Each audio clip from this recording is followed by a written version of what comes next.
है और अंक गणित के आधारभूत प्रमेय यही कहता है कि प्रत्येक भाज्य संख्या को उनके अभाज्य संख्या के गुणनफल के रूप में क्या किया जा सकता है, व्यक्त किया जा सकता है।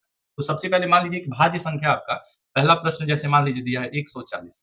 140 का अगर हमको अभाज्य गुणनखंड निकालना, तो सबसे पहले इकाई स्थान पे जब 0, 2, 4, 6, 8 रहता है तो यह संख्या 2 से विभाजित होता है। तो सबसे पहले इसको 2 से विभाजित करेंगे तो 7 दूना 14 हो जाएगा, ठीक है? 70 हो जाएगा, फिर 2 से विभाजित करेंगे तो ये क्या हो जाएगा? 35 हो जाएगा। फिर यहाँ पे आप इसको अब ये 2 से विभाजित नहीं होगा तो आप इसको 3 से विभाजित कर सकते हैं, ठीक है?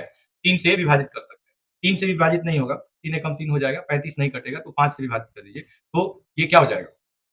जैसे 5 सत्ते 35 हो जाएगा और फिर आप 7 से विभाजित कर दीजिए तो 7 एकम 7 हो जाएगा, ठीक है? तो 2 से विभाजित किए तो 70 आया, फिर 2 से विभाजित किए तो 35 आया और 35 जो है 3 से विभाजित नहीं होगा, तो इसलिए इसको हम लोग 5 से विभाजित करेंगे तो 5 गुणे 7 हो जाएगा। यानी कि आप 144 का प्राइम फैक्टर क्या लिख सकते हैं? तो 2 गुणे 2 गुणे 5 गुणे 7 लिख सकते हैं। 2 दूना 4, 4 पचे 20 और 20 सत्ते 140 हो जाता है। अब 140 बराबर अगर कोई कोई भी संख्या अगर 2 बार या 3 बार रहता है, तो उसके पावर के रूप में उसको व्यक्त कर देना होता है, ठीक है? पावर के रूप में इसको व्यक्त कर देंगे, तो आप याद रखेंगे कि यहाँ पे 2 2 बार है, तो इस 2 का पावर 2 लिख देंगे, गुणे 5 लिख देंगे और गुणे 7 लिख देंगे, यही इसका हो जाएगा क्या? आंसर हो जाएगा।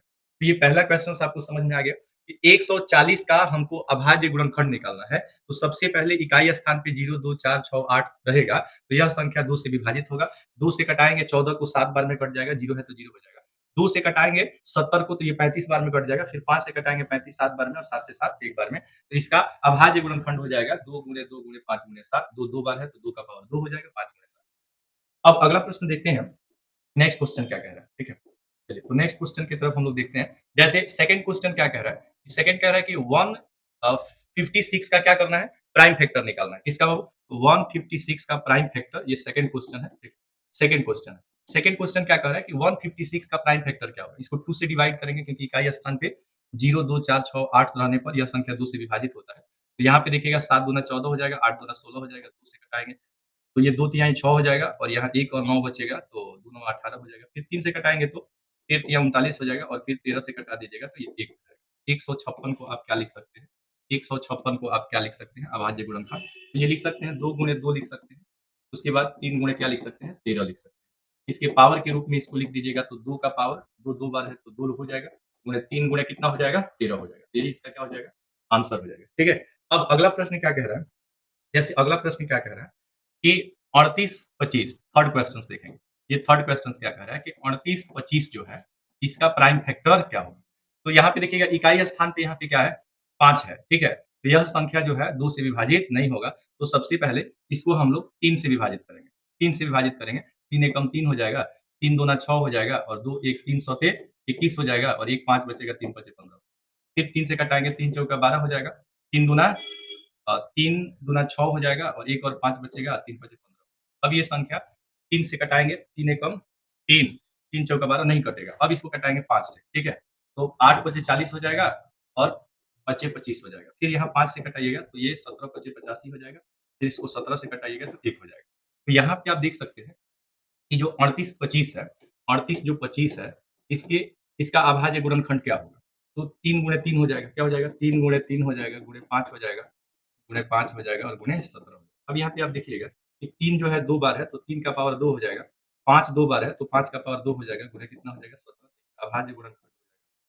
3 का पावर 2, 5 का पावर 2 गुणे 17 हो जाएगा, ठीक है? तो इस तरह से ये जितनी भी संख्याएँ हैं, आप आसानी से इनका प्राइम फैक्टर निकाल सकते हैं।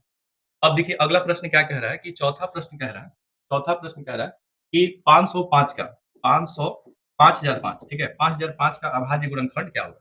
5005 का अभाज्य गुणनखंड क्या होगा? तो इसमें सबसे पहले आप इसको 5 से कटाएँगे। 5 एकम 5 हो जाएगा और फिर 5 एकम 5 हो जाएगा। अब इसको 7 से कटाएँगे, ठीक है? तो यहाँ पे 7 एकम 7 हो जाएगा और यहाँ पे आपका बचा क्या? 7 एकम 7 3 7 चौका 28 हो जाएगा और फिर यहाँ 2 बचा और यहाँ 1 बचा। तो यहाँ पे हो जाएगा आपका 21 7 त्रिका 21 हो जाएगा, ठीक है? अब इसको 11 से कटाएँगे, तो 11 एकम 11 हो जाएगा, यहाँ 3 और 3 बचेगा, ये कि 11 तिहाई 33 हो जाएगा। फिर 13 से कटाएँगे तो 13 एकम 13 हो जाएगा। यानी कि जो फोर्थ क्वेश्चन है 5005 5005 है, इसको आप लिख सकते हैं 5 गुणे 7 गुणे 11 गुणे 13 लिख सकते हैं। इसमें कोई संख्या जो है 1 से अधिक बार नहीं है, तो यही इसका आंसर हो जाएगा, इसका कोई पावर नहीं होगा। ये क्वेश्चन नंबर क्या था? 4 था। क्वेश्चन नंबर 5 आप ट्राई करेंगे। क्वेश्चन नंबर 5 को आपको क्या करना है? ट्राई करना है। तो क्वेश्चन नंबर 4 तक हमने बताया, आप क्वेश्चन नंबर 5 को क्या करेंगे? ट्राई करेंगे और बने रहिए हमारे साथ।